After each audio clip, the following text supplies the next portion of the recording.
treadmill.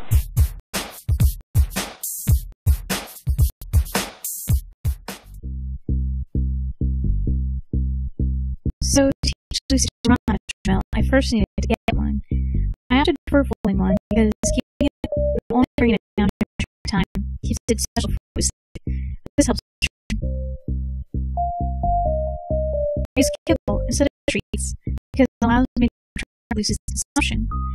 I measure a cup of dog food, and Lucy eats her breakfast during training time. I also use an eye clicker available at sitsteak.com or perhaps your local pet store. It's quieter than other clickers, and Lucy, who's sound sensitive, appreciates that.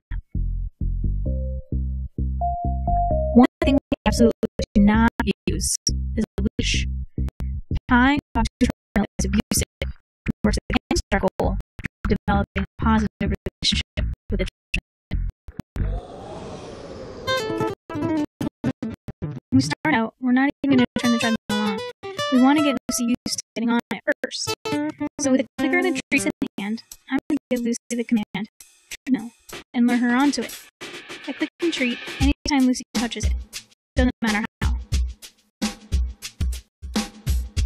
Once she does that 5 or 10 times in a row and seems comfortable, I up the criteria. Now I want her to put more of her body on it, clicking and treating whenever she does.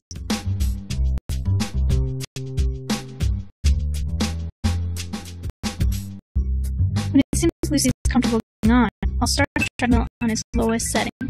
I was lucky that Lucy wasn't afraid of the noise, so I skipped getting her to touch the treadmill while I was running. I upped the criteria just as before until Lucy's walking on the treadmill.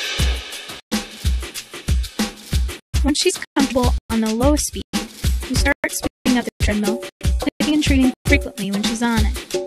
We continue this way for a few more days, upping the speed whenever she gets comfortable with the last one. And now we can start tapering off the frequency of clicks and treats until Lucy's